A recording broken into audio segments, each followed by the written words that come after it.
I'm just going to let him talk. There we go. Hopefully he has audio. Perfect, now. perfect. All righty. Okay, I think we're going to start. Yay. Sorry, everyone. In my next life, I will be tech savvy. And this is why people who understand things like this, especially if they have charm and personality and are kind, have a future and deserve to be rich. So that said, welcome everyone to there's Noelle trying to take care of me. Thank you, Noelle. She's connecting to audio. She's part of our marketing team and righted my wrong. This is the last Zoom virtual tasting we're going to do this year with a guest speaker. And what a way to finish. We've been waiting for you, Paul, for a long time. So when we found out that we got to enjoy your company in person, I am personally thrilled. We do have a couple more tastings before the end of the year, Cabernet next week, and after that Champagne, and who minds that? But Paul is our last special guest. And I have the daunting task of introducing him, but fortunately he can talk about himself nicely because I've been thinking about this all day today. How do you introduce someone whose background and work has such tremendous diversity? And what strikes me more than anything is your ongoing, passionate interest in everything. So I'm curious to see how your interest is shifting, if it is, especially in these extraordinary times by anybody's measure. We're almost through 2020. None of us will forget what the hell we were doing, not to mention where we were at. A couple pieces of housekeeping. We're going to try to keep this to an hour so we don't work Paul too much. But hopefully you have a little wine in front of you too, Paul, and you don't mind sipping and keeping us company. Wonderful. And I've got all three of them. If you have all three of the wines, we're going to do them in a slightly counterintuitive order, and you can blame me on that, but Paul doesn't seem to mind. We'll start with the CrossBarn and then go to the BRAMARE Malbec and then finish up with the Paul Hobbs Pinot. But per usual, as you know, my very strict philosophy is there are no wine police. So you can do anything you like. Hopefully you're drinking one of Paul's wines. We decided to do this webinar style as opposed to the Brady Bunch chat room. And the reason being we have a lot to cover and some beautiful pictures, but not only do we have Paul on board, but we have two wonderful support staff, Carlo Riggio, I learned how to say that correctly today, and Dan Pilkey from my sommelier community who work for and with Paul. And they've been kind enough to keep an eye on the chat room. If we don't answer all your questions, we'll make sure and get to them after the fact. That said, I don't think there's any other housekeeping. We're just going to start having fun. So start sipping on whatever wine you've got. And I'm going to just, Paul, if you don't mind, show one slide here because I think it's so impressive that you're making wine on 4 continents. And let me see if I can start slideshow properly. There we are. And there is the aerial view, if you will, of everywhere you're making wine today or your projects you're involved in. And as actually consultant, this is not covering the subject. So there's that question too, if we get to it, what does that involve? But what's deeply interesting to me, we're speaking to an American winemaker whose farming roots, and you are a farmer, started in New York State on a family farm, which he will tell us about, with apples. And rumor has it he was blind tasting apples thanks to his dad at an early age. When he transitioned into wine, I think he wanted to be a doctor initially. You got your BS in chemistry from Notre Dame, and then you got your MS in viticulture and enology from UC Davis. He worked for Robert Mondavi, the Robert Mondavi, and was part of the team that, I just get chills thinking about it, that started Opus One. And that's something too, I hope you share at some point in time, what moved in your heart to make your partnerships 50-50, because that's very unusual, and I find it not only interesting, but rather touching as well. And I'm wondering if it's risky. But, you know, I won't forget to mention that you were at Simi for a significant amount of time in Sonoma. And Zelma Long, by the way, is a hero for me. I heard her speak once, and she managed to touch everyone in the room, whether they knew about wine or not. So she inspired me. And, you know, trundled down originally to Chile, but ended up being a major force in Argentina, specifically with Malbec, with absolutely no exaggeration. I don't have to say that because I don't work for this lovely man, but his role in putting Malbec on the map is not inconsiderable. So currently, we're talking about Paul Hobbs and CrossBarn. These are owned by Paul in Napa and Sonoma. And we're talking about Viña Cobos in Mendoza, the Finger Lakes project where Riesling is going to be produced or is being produced. And then we've got projects in Galicia, but not Albarino, which I, of course, mistakenly assumed. Cahors and Armenia, which I'm dying. I hope we have 2 minutes at the end so you can talk about that, because it actually, I had no idea Armenian vineyards had that kind of altitude. So that said, we have, as you can see, a ton to talk about. And Paul, welcome to actually not just Metro Detroit, but Chicago as well. You are in the spirit of the Midwest this evening, because we've got our Chicago store, Plum Market in Old Town, with us as well. So that's welcome. Just terrific. That's just terrific. Thank you, Madeline, for that lovely introduction and the opportunity to share this beautiful evening with you. So if you could kindly start us out with your beginnings on the farm in New York State. And for some, here we go. Because this to me is an absolutely spectacular picture, including you on a roof. And I'm dying to know which of these kitties you are. Obviously not one of these two. No, I'm the guy on the left with my mouth wide open. Is this you right here? See, unbridled enthusiasm, even then. Oh, my father just told a joke and I was having a little bit of a laugh for it. But yeah, this photo shows the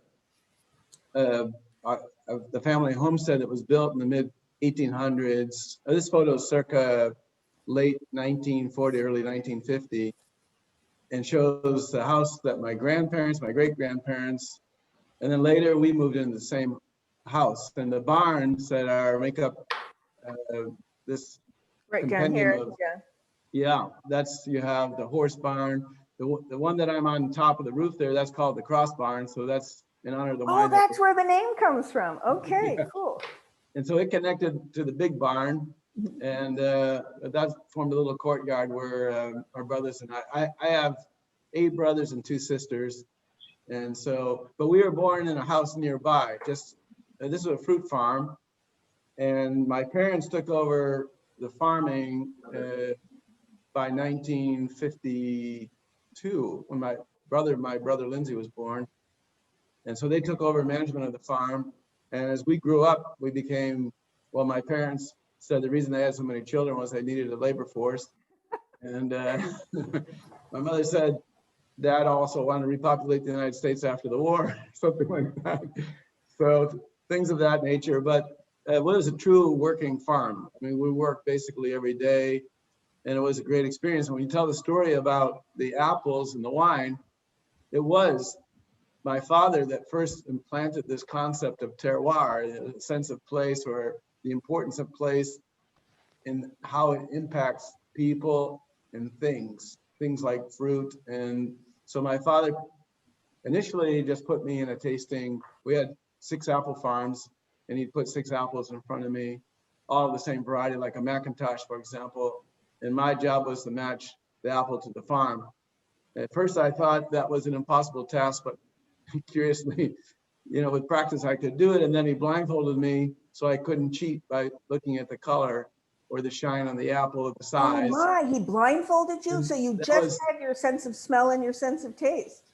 It really did have the Stevie Wonder effect, you know. Wild. Now, did he have the vision of planting grapes? Yes, my father was, I feel he felt we were forced economically, although I think he was also enchanted by the idea of converting what he considered to be a commodity, you know, growing apples, even if it was, some of those apples were for fresh fruit, was still a commodity that could be grown in other places. And so my father made initially secretive trips to the Finger Lakes region and met with, well, some of the leaders of that region, like Constantine Frank and Herman. Weimer, right. Yep. And also, but he also connected with Taylor Wine Company, Jürgen Lowenholt, and others. And he spent time in Canada as well, because the Niagara Peninsula, and particularly in Canada, the St. David's Bench, all that area is nearby. So this seed had sprouted in his heart. He was looking to make wine. Yes. And his way of introducing the family to wine, because he had made a pact with my mother that there would be no wine served at the family table with all these children. So his way of finally sealing the deal with me in particular, because he wanted me to attend the vineyards. He would prep the soil. My job was to do the planting in the summer. And this was just as I was finishing high school and starting my studies at the University of Notre Dame.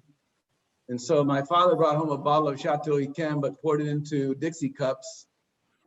And this is the winter of 1969. And that was a killer year for Sauterne. Yeah, well, the Sauterne itself was a 62, which wasn't that right. Right. But you know, that was an epiphany. That was a turning point, because up until that time, I'd only tasted wine as an altar boy, and I figured the reason my mom had made that pact was to protect us from really bad tasting wine. The wine didn't taste good, but once we tasted that, it's like, wow, that's something exceptional. This is what it can be. Now, did you have pressure on you to do something else, like be a doctor? Well, my great-grandfather was a medical doctor. I actually wanted to be an astronaut, but I think that was uncommon during that period of time, you know, given the Kennedy period, right, and all the flights to the moon. So, but then I couldn't pass the eye test, so I had to abandon that idea. And so then the next thing was to follow in my great-grandfather's footsteps, a medical doctor. I never imagined there was even a possibility of a career in wine, but it wasn't until my senior year that my father, along with a professor at the University of Notre Dame, Father James McGrath, the two of them kind of, I guess you could say, colluded in a way to get me pre-accepted at UC Davis. No kid, did they tell you about this? Well, at graduation, where I thought I was, okay, I'm graduating, now I'm going on to medical school. Yeah. And they approached me and said, we think you ought to furlough that idea to go to medical school and go to Davis instead. Did you resist? Graduation was in May, and I you know, that it just upturned everything. And that summer I was also getting married. So, so a lot of it went topsy-turvy. I was very reluctant to do it because I was quite intimidated also, because I thought wine, to do that would require some natural born gift. And my mind I didn't even imagine that was a possibility. Well, so I think you have it, or had it, or created it inside of you. So, you know, other than it maybe taking a little while for you to get your sea legs, you must have gotten it at UC Davis, because you hit the ground running, you know, starting at Mondavi, and then going to part of the team at Opus. And then, you know what we should do, if you don't mind, I'm going to pivot us so we can taste the CrossBarn, because that's a Sonoma wine. And you spent a significant amount of time in Sonoma with Simi, if you don't mind my doing that just now. I'm wondering if Dan and Carlo know these stories you're telling, because I feel very much in the know. Thank you. Well, CrossBarn came to be, Madeline, as basically it was a declassified program for Paul Hobbs in the beginning, and that's late 90s, early 2000s. And then in 2000, I was up against, and this was before I had my own winery. So Paul Hobbs Winery, I started in 1991, and I worked at shared facilities, such as Cundy Estate Winery in Kenwood, the Laird Winery in the Napa Valley. But in shared facilities, you always have compromises because you don't own the place. Right. So you have to deal with things that and make compromises where you would never make that compromise if it was your own. And so in the vintage of 2000, an event occurred where the weather was inclement, it was a late harvest. My partner in Viña Cobos, Luis Barro, was helping me, but before we could do the Cabernet harvest, he had to go back to Argentina, so I was all alone. A big rainstorm broke out, and so I had to manage this whole thing. Well, one of the lots, I had an open top tank outside, got some water in it. It was an open top tank. And I was sleeping at the winery those 3 nights when we had the storms rolling through, and I was shoveling off the tank tops, but I couldn't save this one tank from getting a little bit of water. That became the first true CrossBarn. Ah. So was it Chardonnay? Cabernet. Cabernet. Mm-hmm. Yeah, it was Cabernet, but it was also a program by which I sort of like training wheels for my growers to get to a level where they could grow quality fruit for the Paul Hobbs program. So it was an introductory, like if you can get to a certain level, then I can get you into the Paul Hobbs. And at this point in time, you really had started acquiring the vineyards, correct? Because we need to let everyone know, even at CrossBarn right now, from what I understand, you're 80% plus and climbing in terms of estate vineyards. And this is something that really drives you, correct? Yes, there was a lot of reasons for that. But in the beginning, I only had grower fruit. And with grower fruit, you never know one day to the next, the prices change tremendously, or somebody sells the vineyard and you don't have the vineyard any longer. So I made a commitment to start acquiring vineyards. And most of our vineyards are in Sonoma, about 250 acres of planted vines in Sonoma and another 60 acres in Napa. So the Paul Hobbs program, except for our I would say pedigreed and grandfather growers like Beckstoffer, Hyde, and Dinner, essentially all those are like guaranteed in our program. So they're the only ones that have been preserved, but everything else now is pretty much supplied by our own vineyards. I should mention to everyone that's listening, you know, we could have done any number of very cool wines tonight, including some single vineyard wines that Paul is frankly famous for, but I wanted to make this tasting accessible. So I hope you don't mind that we took that route, Paul. And this is a very cool map that we're looking at.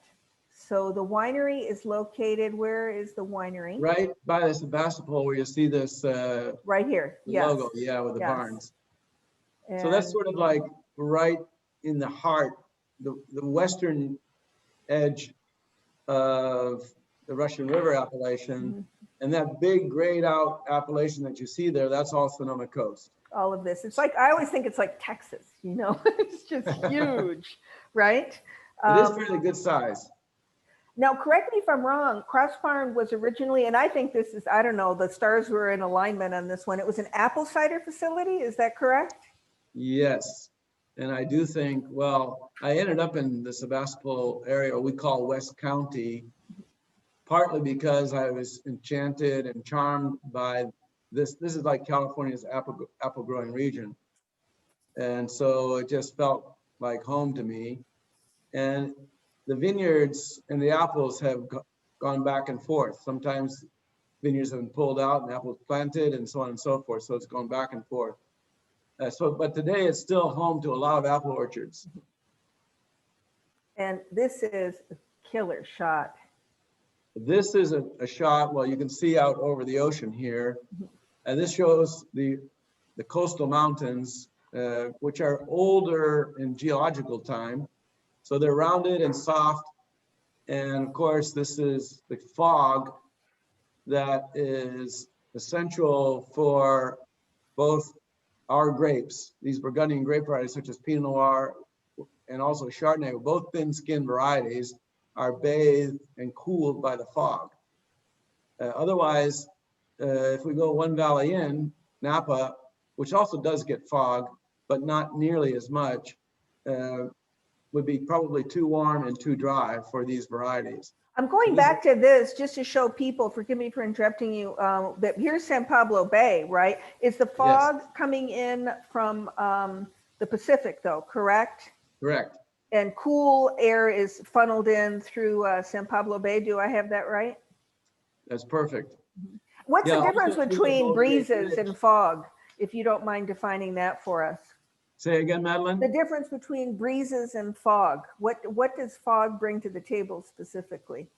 Well, it's mainly the cool dampness. This fog will roll in around late afternoon. And the fog actually, adds humidity to the atmosphere. Okay. These trees, those trees that you're showing, Madeline, in that photograph, are redwood trees and fir trees. And particularly the redwoods get a fair amount of their moisture from the needles absorbing from the fog. Oh. And then the breezes that we have are a function of all these, nooks and crannies created by the mountains. But also there's breezes that are created because of the enormous Central Valley. As it warms, it sucks that hot air that's in the Central Valley. Warm air is rising, and that's what pulls the fog in. So like you were showing it earlier, from Bodega Bay to the San Pablo region, that's called the Petaluma Gap, and that's a low depression that allows, when the hot air in the Central Valley is rising, that's pulling the fog in, and that's what we want. I have to tell you, I opened my white wine, which was, I historically get them too cold because I like to watch how they, sort of expand in the glass. And even when it was too cold, the Chardonnay was just so floral. I don't know if something that you relate to as well, but it just smells like apple blossoms to me. It's so pretty. And I put the tech sheet up here for anyone who would like a little bit more information, but Paul is our tech sheet, and there's very little wood on this wine. I don't really perceive much, if any, and I don't perceive a buttery character, though there's some mallow on this, right?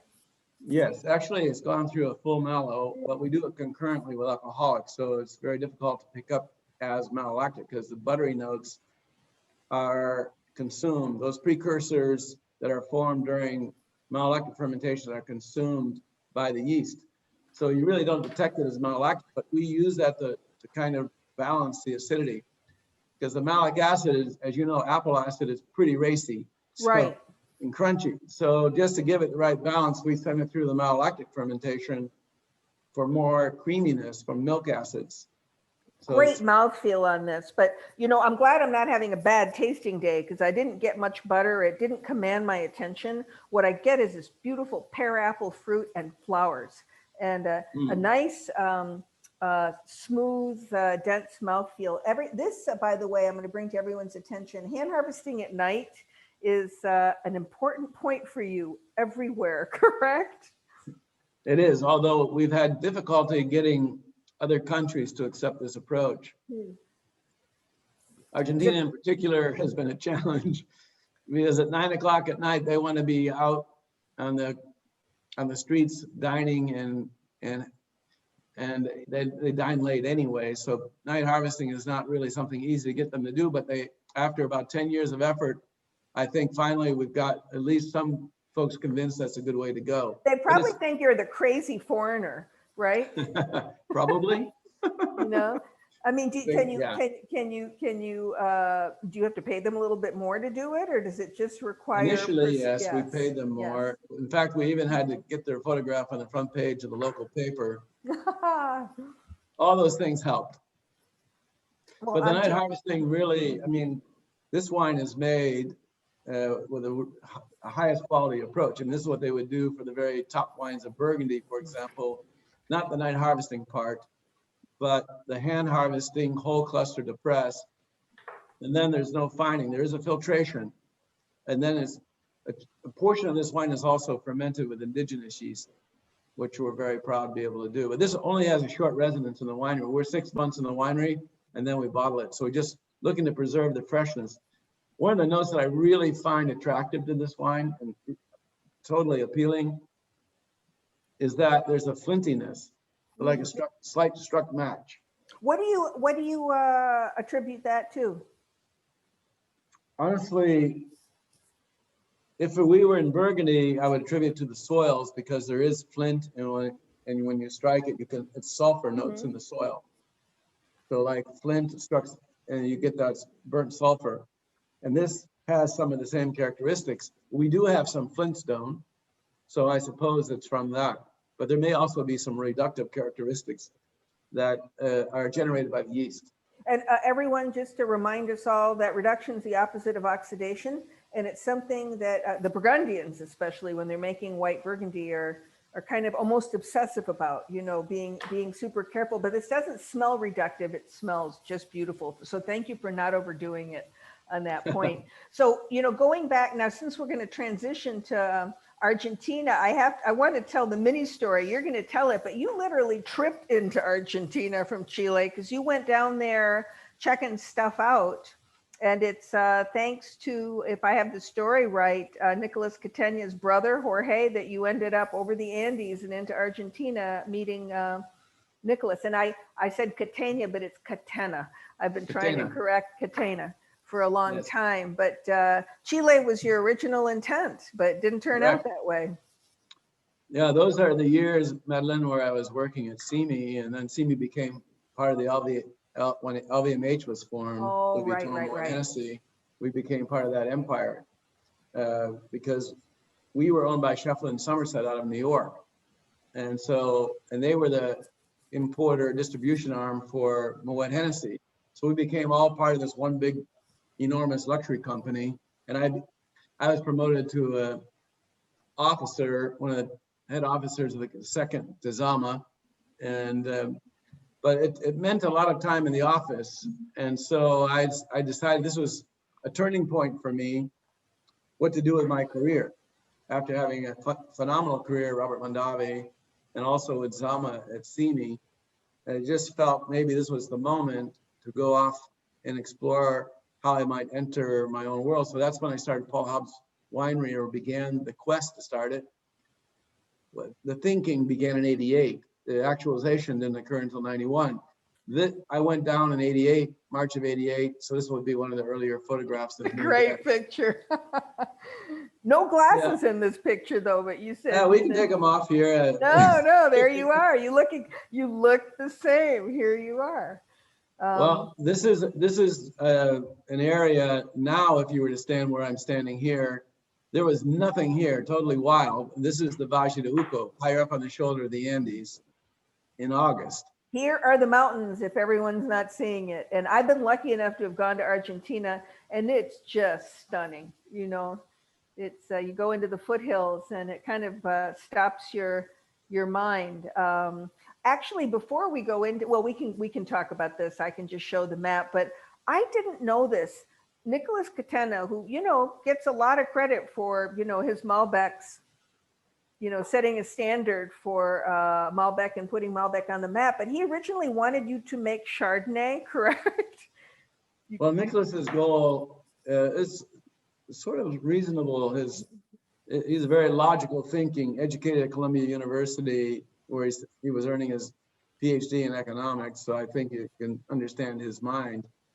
And in those days, we're talking the late '80s, he had been struggling along with many other producers to produce wines of export quality. And part of the problem they had was isolationism.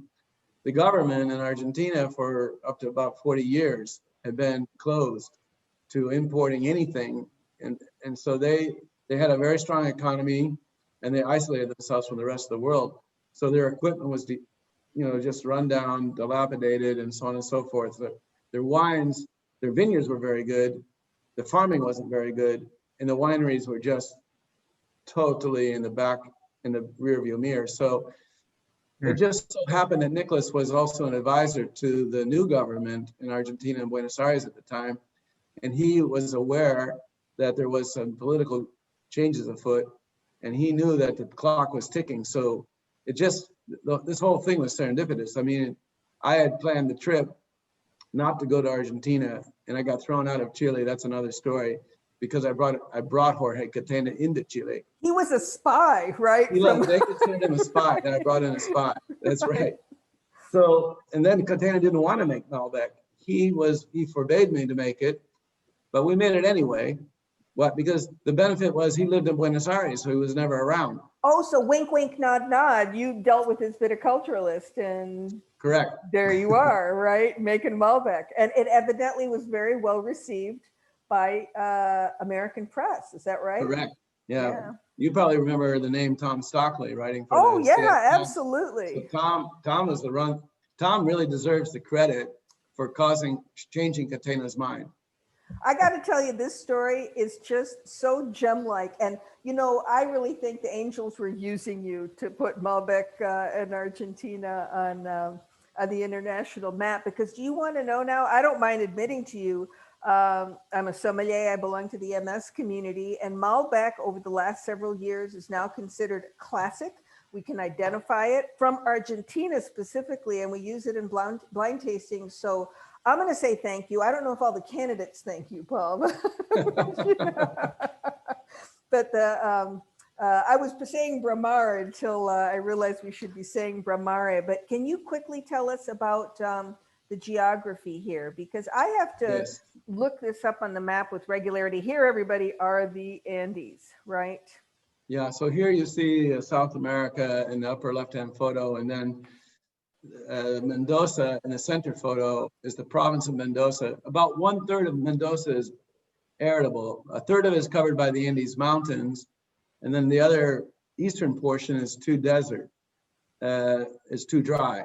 So everything in this part of Mendoza, all the farmland has to be irrigated with snowmelt from the Andes. That's what makes it possible. The three main growing departments of the province of Mendoza are Luján de Cuyo, the classic or traditional region, and then the newer region that's called the Valle de Uco, made of these three, the blue, yellow, and green, right. Tupungato, Tunuyán, and San Carlos. And these are higher and cooler, as of course in South America, as you move further south, you are going toward the Antarctic and cooler. And they're a little bit higher in elevation. Are we talking, we're talking upwards of 3,000 feet above sea level, correct? Yeah, over 1,500 meters. Yeah, times 3, everyone, if you So want to do the over math. 4,500 feet, up to 5,000 feet. Here's another photo that kind of shows it, where the city of Mendoza is to the north. And then you can see where our winery is located. But a lot of the vineyards are sourced from the Valle de Uco, right along what we call the frontier. Yeah, it's the frontier, because after that it's mountains, and that's protected government. You can't, but it's also too steep. The Andes rise up pretty abruptly. Do you own these vineyards, or are you do you have like-minded growers? I only own one, and that's called Chanares. It's 18 hectares.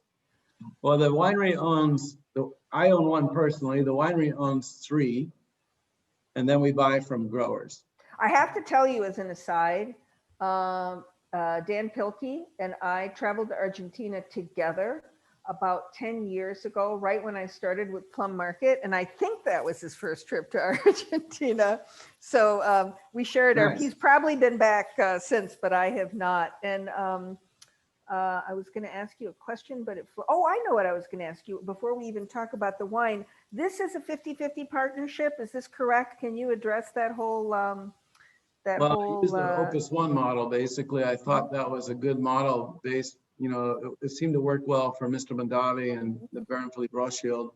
I recognized, of course, that when you have this kind of joint venture, that if you have a deadlock in a major topic, then it can be a difficulty, and even cause the dissolution of the partnership. But that's all my international efforts are set up on this Opus One model. Opus One's still going since its inception in '79, and I haven't really had any trouble with it. I mean, there are challenges, but no real major problems. So but that's nobody has controlling interest, correct? Nobody has controlling interest. Correct. Very cool. Yeah, so it's only with one other partner, And but with Argentina, I organized my partnership with a really young couple. Huh. We started Viña Cobos with $70,000 US in 1998 in a disastrous vintage. We lost all our seed money, so then I basically financed it for the next vintage. But that partnership, you see, Kendall Jackson had gone down and he didn't partner, and he lost well over $6 or $7 million and got pushed out of the country. Holy moly. So, you know, it sort of depends on the country, but he also had problems in Chile, where Chile was working very well for him. But finally, he had problems with his accountant stealing over $1 million of his money. So when you're working in a foreign country, it always helps to have people that have local connections. That's how I look at it. So you met a young couple, and you know there was synergy there. Very good synergy. Right. My wife got up on it. The way I met them was she was on a bus from Mendoza to San Rafael, her hometown, 2 hours to the south. And she got up in front of the bus and said, "Listen, my husband's looking for some partners." That's how I found Luis and Andrea. What is your wife's name so we can thank her for this? Mariela. Can you, this is pronounced Bramare. Does that name come from a source? I didn't find that in anything I read, and I like asking the stupid question, if you wouldn't mind. Well, it's a very good question, and the name has a lot of meaning to me personally, and also to my partners, because they are of Italian descent from the Veneto, and Bramare is the word itself is an old Etruscan word that means to yearn for. Oh, no. Literally to yearn for. And we thought that to be apropos because of my partner's Italian heritage, but also because we started this company with so little funding, so little money. So the whole thing was we had to will this thing. But it's taken from the book, The Tuscan Sun. If you read into, I think it's chapter 2 in the first paragraph, or the third paragraph of chapter 2 or 3, under the Tuscan Sun, you'll find this term. So Bramare means to yearn for. Correct. And this is, you know, something I don't know. I'll ask I like to specialize in asking the silly question that even my colleagues won't pipe up with because they don't want to look, you know, ignorant. But some people do tuck Cabernet into their Argentine Malbec, but this is 100% Malbec, correct? You haven't been inclined to do that. Yes. Mm-hmm. I mean, you can go both ways, by the way. When we built the first wines for Catena, the top wines, that was a Malbec where I gave more structure, adding some Cabernet Sauvignon, but you can go the other way as well, where you add a small amount of Cabernet to Malbec. And that's a very, but these are all Bordeaux varietals, so they work nicely together. But this is 100% Malbec, and when you have enough structure and complexity, it's a blend of various zones around what's called the Upper Rio Mendoza River Zone.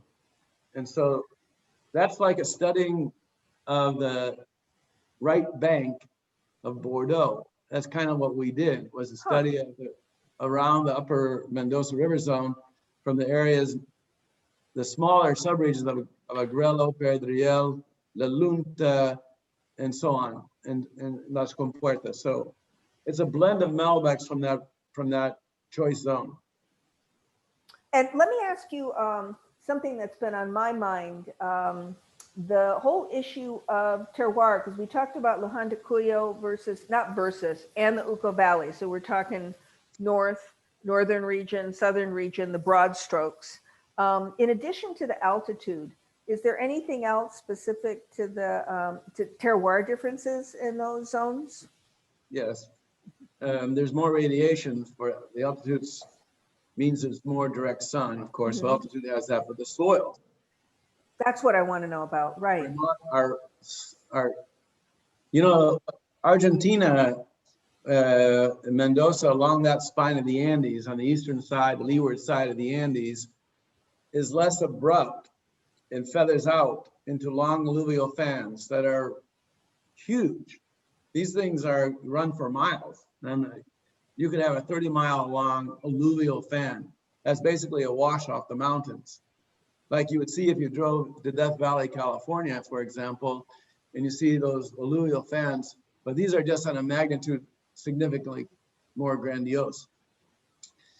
The higher up elevations means the rock is going to be bigger because it hasn't traveled so far.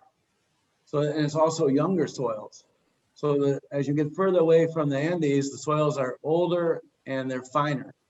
So higher up, younger soils, larger rocks. Correct. More what you call rock versus pebble and cobble. Okay. But it's all alluvial. Even the higher up rock has been rolled. And so it looks like a river rock, only it's a big one. And the other thing that's interesting is that up at higher elevation, there's also more calcareous components like you would find in France. So that gives more mineralogy to the wine. But this is different from France, where you have big chunks of limestone in France. Here it's granitic rock or an igneous rock that's been encrusted because at one time it was under the sea. And so it's been encrusted with sea life. And so it looks like basically a big chocolate truffle covered with confectioner sugar. We will not forget that. I've got to tell you, the mouthfeel of this wine is wonderful because it took me an entire week in Argentina to sort of get Malbec, which I think I wanted to imprint on sort of the soul of it. And to me, it always speaks to a florality on the nose and this very dark color, but this fabulous mouthfeel where there's plenty of tannin, but they're not at all bothersome. They don't interfere with the wine. It doesn't need food to balance it. And I just love that. Are you pleased with how this is showing? Very much so. You know, especially in the Luján region, you have this velvety, satiny sort of mouthfeel that you're describing, Madeline. Mm-hmm. My French enologues, they describe it as sunshine in the glass. Well, you know, at that altitude, they're damn right. And you know something, I was just reminded by the chat room, my very bad. We have Bramare in Michigan, but we have Foligno in Chicago. Can you lightly address the difference between those two labels? Yes. Foligno is our first rung on the ladder. Mm-hmm. And so that's almost entirely steel fermented. So the Bramare is a step up, and there's more evolution in oak. And most of that's French oak, by the way, not a high percentage of new. Mm-hmm. It's maybe 20 or 25% new, but it does spend time maturing in oak casks, where Foligno is more of the raw, like unadulterated. Here's what Malbec is. And it's a beauty. It's so fresh and pure. Mm-hmm. Yeah. And actually the Chicago store really wanted to show that. So everyone who's listening, you know, sometimes we don't have exactly the same wines between Michigan and Chicago. First of all, distribution is different. And the stores don't have exactly the same sets. Even in Michigan, that's the case. So the wine buyers there wanted to do the Foligno, and we were happy to accommodate them. And I think there's nothing wrong with showing something that overperforms in its lovely price point. You know? So thank you. Hold the thought, and we're going to go to Paul Hobbs Pinot, but quickly about night harvesting. Why is this important to you? Because as I understand it, you're the first producer, and you mentioned it lightly earlier, to routinely try to and now successfully night harvest, right? And why does that come into play? Why is that important to you? Yes, well, night harvesting became more of something that a possibility with the advent of newer technology, particularly LED technology.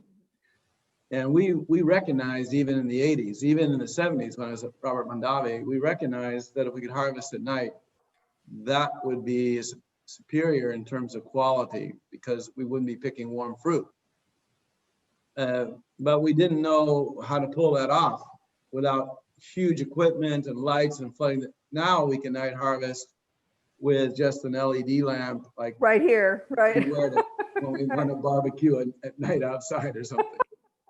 But the workers, you know, it does take an extra care in preparing the vineyards so that everything the harvester is going to pick is already in top AAA quality. But there's, from a qualitative point of view, you're picking cold fruit, so it doesn't bruise or juice nearly as much. As soon as the sun comes up, particularly on black fruit, the black fruit warms very quickly. So qualitatively, there's just the enzymatic reactions that occur are slowed down tremendously. The other benefit, of course, is to the worker. Once they get onto the schedule, once they've done this, they like it. Yes. Yeah. There's a big temperature. I mean, I'm going to use wine speak for a second. We talk about diurnal shifts, which is the difference between nighttime and daytime temperatures. And it's what, like around at least 40 degrees Fahrenheit in Correct. altitude? Yeah, you can go, like you just said, Madeline, from 90 to 50. Yes. So that's what we wait till after midnight, because the coolest hours are as the sun is coming up. So we wait till after midnight to start the pick. In California, because our Indian summers, it can be very warm. And of course, now everybody's familiar with California wildfires and how that works. Those normally occur around a full moon. And so we're very cognizant of the lunar cycle here in California because we're maritime influenced and the tidal effect and all that kind of thing.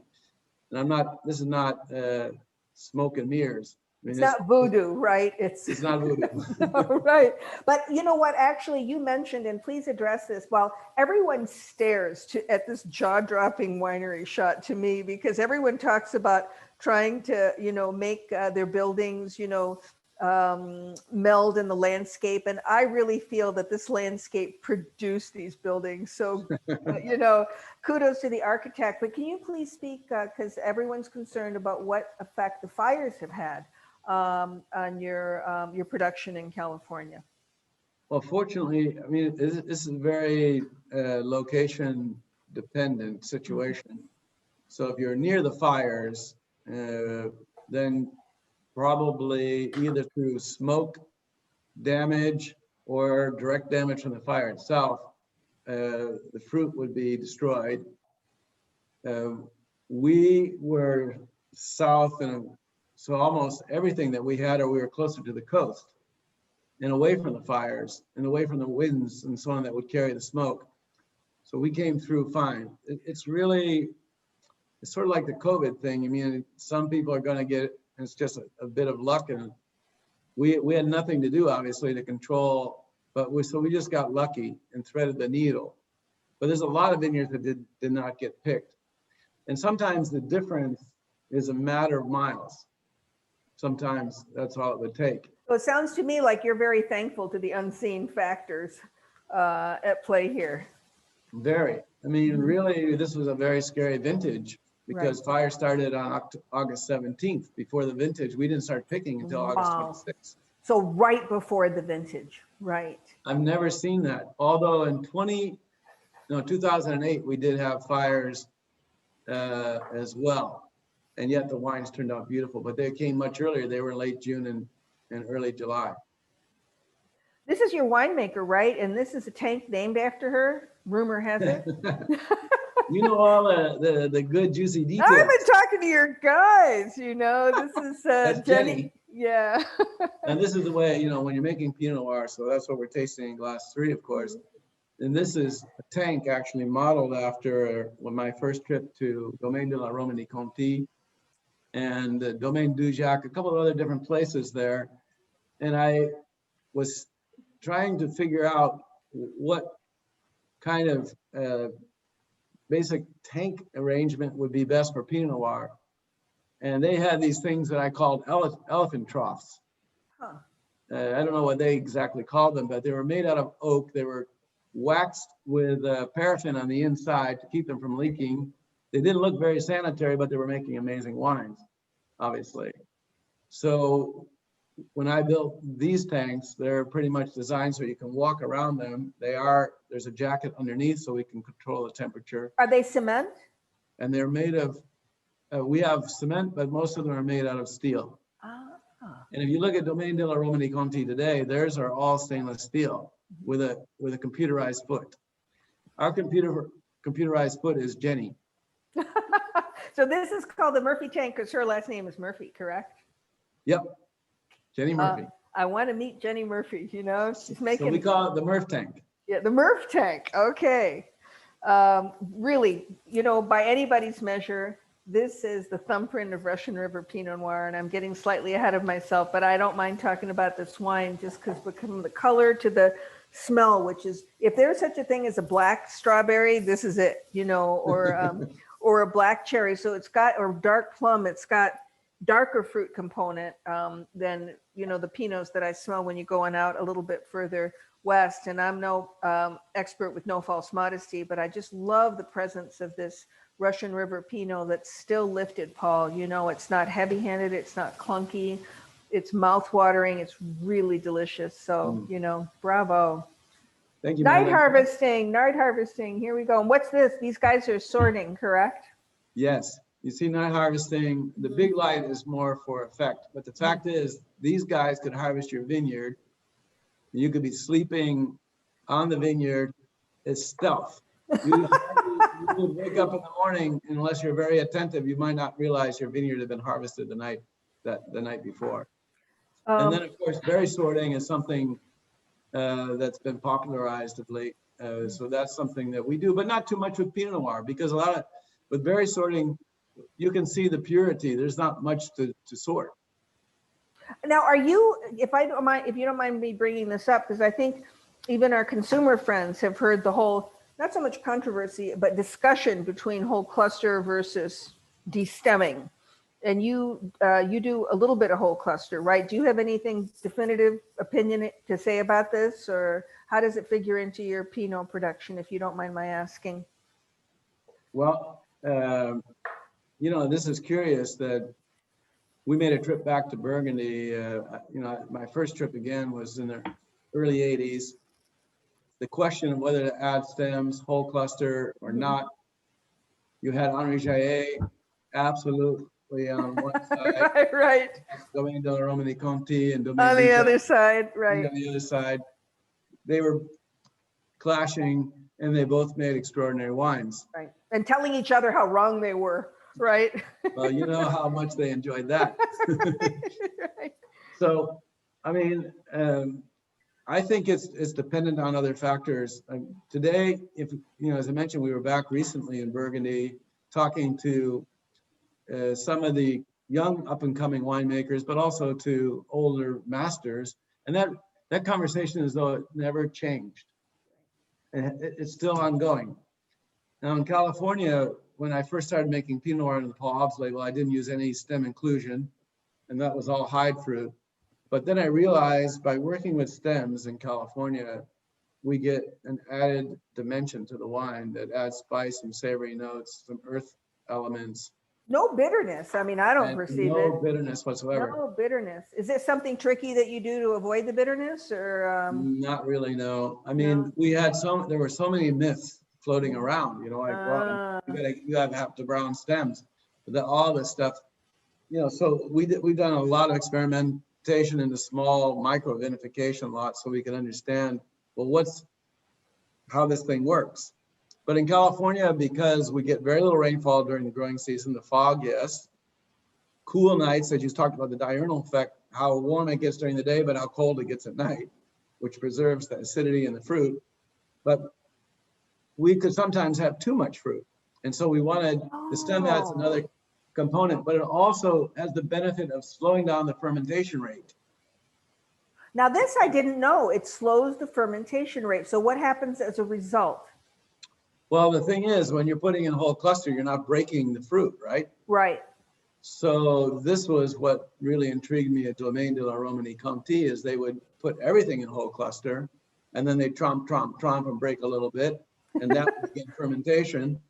And then you'd have some of the intercellular fermentation, carbonic maceration. Right.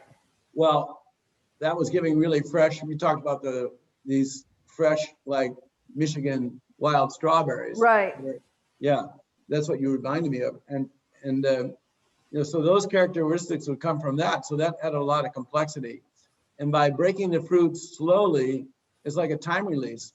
It would just, ferment a little bit of the fruit, break some more, ferment some more, and so on. So you could lengthen the fermentation. Otherwise, Pinot Noir, you almost have to sleep in the vineyard because it ferments so fast. I got to tell you, you really, intellectualize this for me after I experienced the wine, which is the best way to do this, right? Because even in its youth, and this is, I'm drinking the 17 Russian River Pinot, it's showing layers.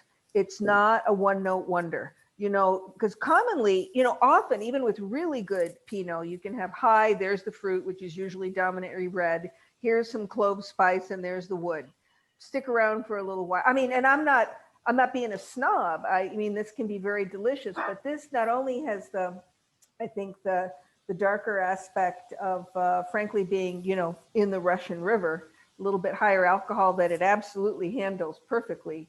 But I love sort of the promise of complexity is showing even now, which is really cool. What are we staring at now? We're back to San Pablo Bay. Here's the Petaluma Gap that you were talking about, right? And there's the winery. What a great relief map this is. And then you can see the coastal mountains there as well, which block and or, that just gives you all these different micro terroirs. Oh, you really see how the importance of the Petaluma Gap right here. This is a killer map. I'm going to steal this with your permission because. Certainly, Madeline, look at here. You have in the left-hand photo, you have the Central Valley. Oh, and that is, that's what allows all this thing to work, because that, as it warms during the day, the heat's rising and pulling in through the San Francisco, through the Golden Gate Bridge, up into San Pablo Bay, through the Petaluma Gap, and also through the Russian River. So you have Bodega Bay, you have Tamales Bay down here. So that forms a gap. It's like a depression. Somebody took a rolling pin and just pushed that area down. Mother Nature, and if you listen to her and pay close attention and don't try to go against her, look what nice things happen, right? Totally. This is just another little view of this, but I think I'm gonna, another great view of fog cover, but here we are with this Pinot. I know, I want to ask you. So you folks use a lot of clones, and some of it's Massal and some of it's nursery. And what I mean by that, folks, is that some of the clonal selection is, done in the vineyards, and some is done in a nursery. But some people are very specific and just use one or a couple of clones. So Paul, what's your thought? Pinot Noir is a grape variety that is very susceptible to, a multitude of clones. So what's the deal here? Do you cover your bets doing this, or, explain? We try to match the clone to the site. Mm-hmm. And so clone is matched to a rootstock. And then we have roughly 3 or 4 rootstocks that work particularly well in our area. And then these different clones are like ways that it's a way that we blend Pinot Noir, because there's, all you folks well know, the Pinot Noir does not accept blending with other varietals at all, though some people do it and don't talk about it, which is really horrifying. Yeah. It usually repels, or it's subverted by any other kind of, if you try to blend, for example, Syrah, which is probably Malbec too, are 2 of the most common that come to mind. You really don't marry up well, but what you can do with the clone is each of these have a distinct personality. And so with different sites and different rootstocks, it can make a very interesting blend, a lot of complexity. Well, I've always thought it truly horrifying, and I'm no winemaker, but the thought of adding anything to Pinot is a little scary, but also frankly, even from the color on, you look at it and you go, hello, it's opaque. What is, something's wrong in the state of Denmark. How is your 17 Pinot showing in your glass? Do you have it with you? Yes, I have it here, and it's really showing, it's great purity, a little bergamot, some earth notes, champignon. A little bit of mushroom, yay, and truffle. I get the mushroom. I do too. So in an organic earth, like before when we were talking about inorganic earth, that's more rocks. This is a little bit more, dustier or deeper or, mushroom truffle than that. I really like this Pinot, and I just wish I could project myself 3 to 5 years in the future and see how it's going to develop. You are hanging with us longer than we made you, but will you please hang with us for another 5 minutes and talk about your other projects? Because I want folks to hear about this because it's so intriguing to me, and I'm curious. You know, the subtext being what drives you to do this? Though I would imagine, especially with consulting, not just international personal projects, you get to see and experience diversity that a lot of other winemakers don't. Is that a fair, simple thing to say? I think so, yes. I mean, I feel privileged to be able to do what I do and to work with as many, but there's always a lot to learn. And some, obviously there's a lot to learn in the winemaking itself, but then when you're making wine with different cultures and different types, the way they think and the way they approach winemaking, it's fun. It's also, that's fun for me to see how they do it, how they think about it.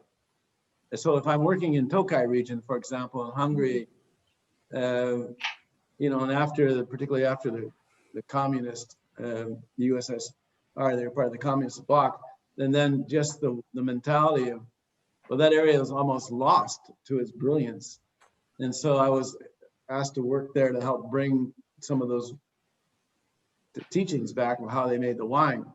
But it's just really fascinating to go and work with the Hungarians and how they view that, or the Armenians for that matter. So there's a lot of pleasure just from that part of it, the cultural pleasure. What drew you to Armenia initially? And truly, I had an aha moment today. I had no idea that we were talking about altitude that vied with, you know, Argentina plus. We're talking at like 4,000 plus feet above sea level, right? Yeah, our vineyard's around 1,300 meters, so right, it's up. But yeah, Armenia, all these things are strange. You know how an event in life occurs, you have no context for it, right? Nothing, you put it away, and then maybe nothing ever happens again, but sometimes something does. And so in the case of Armenia, I was consulting to Warren Winiarski at Stag's Leap Winery in the late 1990s, early 2000s. And I had kind of left my work with him after 2 or 3 years, but then he decided some years later that he was going to retire, and he threw a party for all his ex-winemakers, which I was not one, but he included me. We put our imprints into clay, and he gave— Seriously, your handprints? Yeah, if you go to Stag's Leap, all the winemakers that have had a hand in making the wines there have their handprints. Fantastic. It was really great. And at the end of all that, he gave each of us a silver vial with 2 pips, and he told us that these are from the cradle of wine from Armenia. No kidding. Wow. And wow, that's something like, so I still have that obviously, but I didn't have any context, nothing to do with that. So I never thought I'd ever end up going there. But then I got invited actually by 2 Armenian brothers from the northern, well, actually they're from the LA area, but they live half the year in Armenia, and they're very good friends with one of the top guys out of Argentina, Ernakian, who owns the airports of Argentina and Armenia. And so it all comes together, and the next thing you know, we're buying land in Armenia. When are those wines in the United States right now? I should be asking Dan Yes, and Carlos that. So I need to check because they're native varieties, right? Yes, these are the native varieties, the oldest known varieties in the world, over 6,000 years old. I'm not going to, forgive me for pivoting away from Galicia and Cahors, but the Finger Lakes. I mean, this is full circle for you. Was it New York that, you know, you had to, you know, that pulled you back? Was it that original inspiration from Weimar and his cohort making Riesling? What inspired this? And your brother's involved in this, correct? So the family. One of my brothers, David, yes. Yeah. But the truth is, when I first began my studies at Davis, the variety that appealed to me most and that I began most to be gravitated was Riesling and the German Rieslings. And maybe it was just a good segue for me because I didn't know a lot about wine. And I became fascinated by German Rieslings. They were something also I probably could afford at the time. Not a small thing, that, right? But, you know, like J.J. Prum, and I mean, I Yeah. was just tasting these wines that were like, woof, so delicious. And it reminded me of the Chateau Yquem experience, of course. So Riesling became my first love before going to Burgundy and the Chardonnays or the Côte de Bougeot or something like that. So you got caught by the aroma too, and the I did. yeah. The whole of that, plus that region was fascinating to study. The steepness of the slopes, the Roman history, the slate, all of that. Well, I didn't know a lot about the Finger Lakes, but then as time went on, I began studying more and more, and then I began getting pressure from some members of my family to come and look at setting up a winery. This was the early 2010, and I said, well, as I began to look at it, we began a study, and it just looked like, well, you know, this is. I knew it was an amazing area, but I didn't know it was as good as it was. And it's doable. So, it was doable, and you bought significant acreage, correct? Unplanted acreage. So you started from ground zero. Scratch. I mean, you started from scratch. Wow. Yeah. And this project by far is the most expensive I've ever started. Are you going to get it back selling Riesling? That's what I want to know, you know? But of course, my family's history plays an important part of it, because my mother grew up 30 minutes away in Ithaca, New York. Oh. My parents met at Cornell University, which is right there. So it's just, you know, all comes. This is one of those things in life. You don't plan those things. You're completing something. Are your parents still with us? My mother, yeah. And we just gave her the first bottle. She's 90. She'll be turning 91 here in a few more days. But she just got the first unofficial bottle, the first labeled bottle of the wine. The first wine will be released in the spring of 2021. I'm looking forward to that, because as you know, most sommeliers are completely Riesling geeks. You know, I have to say, Carlo and Dan, you're listening to this. If you could do me a kind favor and make a note of all the questions that are unanswered in the chat room, because I've been selfishly having too much fun asking Paul my own questions. And I'm going to give you one last parting shot question, if you don't mind, because, you know, when people say Paul Hobbs, I think even to the consumer who is lightly familiar with wine, you know, there is a recognition of quality. They may have an association with, you know, a specific wine or winery. Certainly Argentina comes up. CrossBarn may or may not come up. That is something that is starting to go into the subconscious of the consumer, right? But I'm just wondering if you think or you want them to understand what your style is. Is there a Paul Hobbs style? Is that a silly question to ask you, or an innocent question to ask you? No, I suppose if you were to ask, you know, some well-known painter if they had a style, like, he'd probably flick his brush at me with paint if I asked him. You know? Can you feel it? Yeah. No, I think that if you ask Gerhard Richter or, you know, Monet or someone, I think they're going to say they've got a style. But sometimes, you know, if you're in the game yourself, rather than a spectator or an observer, you're a participant. You don't really recognize your style maybe as well as an observer would. So I think there is a style. I can sort of recognize my own style. There's certainly a balance. You know, but it's very awkward to describe your own style to others. Well, it's awkward to describe yourself to others, right? Yeah. Yeah. I mean, it's a combination and a culmination of a number of things that you're doing that results in a style. Things that you believe in, like, for example, I believe in the beauty of Mother Nature basically does it for you, sort of guide these steps. And so we try to do as little as possible. So we don't filter. A lot of the wines are unfiltered altogether. We don't add fining agents if we can avoid. In Paul Hobbs, we don't have any fining agents or no filtration. There's no yeast added. Everything is done, you know, but to do that, you've got to grow grapes at a very high level, and then you've got to be very careful with the vinification. And that was one of the biggest challenges of my career, was to shift from places where I had like, well, at Mondavi, we had a yeast, we had all the tools and we used all the tools and they were great to learn. It was very high tech, but now I put all of that sort of in the background, all the science that I've learned, all of that kind of stuff now operates in the background. But you are a scientist, so you have done this carefully. You've done it by what? Focusing on the farming. Then that buys you the privilege, correct? If I'm understanding this, of being as hands-off as possible while still paying very close attention to what's going on. But I love that evolution, and I love the fact that we can't shorthand it, but something we haven't talked about at all, and this will be for another time, you know, you're in the deep end of the pool with Cabernet at a very high level. So, you know, that's obviously got a very soft spot in your heart as well.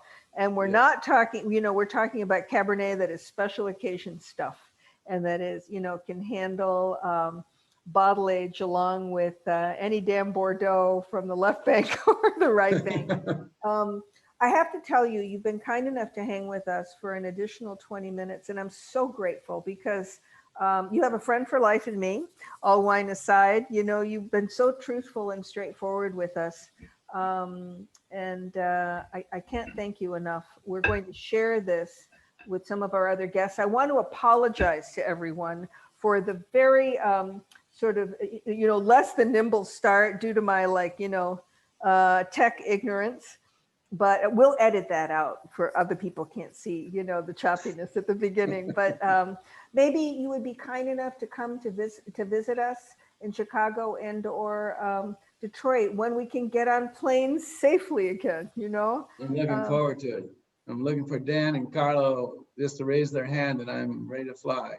Oh, well, yeah, I mean, you know, right now, obviously it's not the moment, but we're in 2021, it's going to happen. Well, speaking to that very briefly, and actually let me show this, or the person I work for will shoot me. Next week, we're doing Cabernet because it's a great present to give.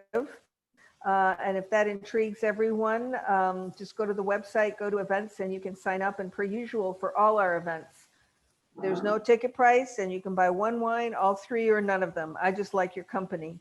But you were going to answer a question, and I even forgot. Oh, yes, it was the travel issue.